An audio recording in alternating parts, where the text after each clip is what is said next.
Read Screen Rant's Venom movie review here. The first batch of Venom reviews are now online. One of the most talked about movies of the year is undoubtedly Sony Pictures' Venom, which is directed by Zombieland and Gangster Squad Helmer Ruben Fleischer and stars Tom Hardy as the titular character, Eddie Brock. It's a passion project that the studio has been trying to get off the ground for several years now. But it wasn't until late last year that it finally moved into production. Going up against critical darling A Star is Born at the domestic box office, Venom is looking to attract the attention of fans of the source material and character, as well as general audiences who are interested in seeing a different type of comic book movie. One that doesn't place its focus on superheroes, per se. Instead, the film follows a journalist who becomes an anti-hero after transforming into the Venom by coming into contact with an alien symbiote.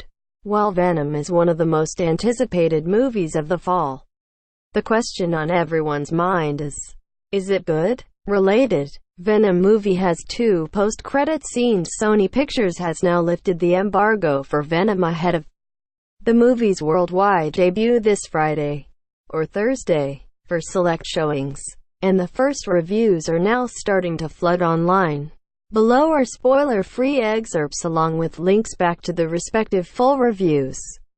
Molly Freeman, Screen Rant. 3/5 Venom is so bad it's good in a way that seems to already assure its status as a future cult favorite. Insofar as a mainstream movie can be a cult favorite, whether that will be good enough for Sony to continue on with their Spider-Man spin-off franchise remains to be seen. But Venom is undoubtedly good enough to be an entertaining time at the theater. Todd McCarthy, THR, no score. The only startling moment in the thoroughly irredeemable Venom that makes you sit up and take notice comes at the 71-minute mark, when the sight of a disheveled, stubbly, sweaty and bloated Tom Hardy jolts you with the realization that here is the perfect actor to one day play Harvey Weinstein. For that insight, and that insight alone, this film is valuable, notwithstanding the guaranteed profit stemming from any film with the Marvel brand attached to it. Those involved should reflect upon the truth of the film's advertising tagline: "The world has enough superheroes." Michael Nordini, IndieWire. The world may have enough superheroes, but it doesn't have enough good movies about them. This year, Venom goes a small way toward changing that, even though it's technically about a supervillain, or, if we're being generous, an anti-hero. News that the fan-favorite Spider-Man antagonist was receiving a standalone film of his own, starring Tom Hardy, was greeted warmly by those who harbor a childhood fondness for the character, despite being generally indifferent toward comic books and who have yet to grow weary of Hardy's incoherent mumbling. Read this writer. But uncertainty abounds with these enterprises. For every Deadpool, there's at least one Fantastic Four. Alonso Duralde. The Rap. No score. If you replace Tom Hardy for Steve Martin in All of Me, and switched out Lily Tomlin for a wad of chewed-up black licorice, you'd have Venomous year. The difference being that All of Me is a charming screwball comedy, and Venom is the kind of comic book movie that people who hate comic book movies think that all comic book movies are like, leaping from plot point to plot point without the hindrance of logic or characters. This big screen return of the legendary Spider-Man nemesis, last seen in the franchise hobbling Spider-Man 3, is aggressively loud and stupid without being much fun at all. It exists as a waste of time, although one hopes a sizable payday for some very talented actors. And it's proof that even Marvel doesn't always get it right. Owen Gleiberman, Variety. No score in Venom, the spectacular but mostly derivative and generically plotted new comic book origin story. It's the first installment of the Sony universe of Marvel characters. Tom Hardy is afflicted with an otherworldly force that invades his mind, his body, his very being. It's called the desire to act like a stumble-bum method goof. The symptoms: which are highly visible and dramatic, range from a propensity for bug-eyed staring to a tendency to swallow each line with a kind of renegade doofus mumble, in a way that leaves Hardy sounding like a cross between early Marlon Brando and late Adam Sandler. Matt Patches. Polygon. No score. There are two movies inside Venom, and they spend 100 minutes battling over a theoretical franchise starter's soul.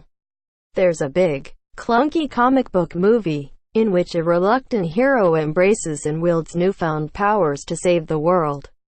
And clutching that by-the-books blockbuster by the throat is a bloodthirsty symbiote romp spearheaded by star Tom Hardy.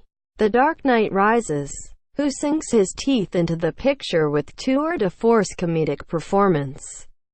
Perry Nemiroff. Collider. See Venom almost gets away with its nonsensical plot in the end thanks to that Eddie and Venom bromance. But then you're reminded of the major missed opportunity here more than once.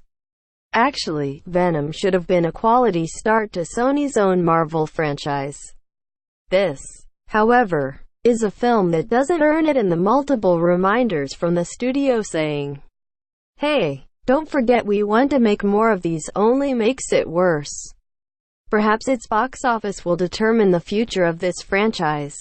But from a quality perspective, Venom won't give Sony a solid base to build on.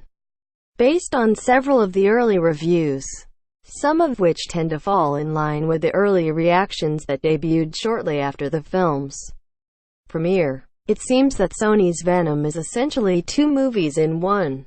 The first, an intriguing comic book movie that fits the tone of modern comic book films. And the second, a nonsensical production that tends to skirt the edges of being a comedy. All in all, it looks like Venom is an incredibly fun movie that appears to falter the longer it goes on. Ultimately, the movie's success will be decided by those who do and don't show up at the theater this weekend and beyond to see Sony's latest Marvel project. If it winds up flopping at the box office, then the studio's burgeoning shared universe may be dead on arrival, though that's not something that is being decided on at this moment. However, it seems like Venom will be good fun for many moviegoers, just not all of them. Your source. Various. See links. Tags. Venom.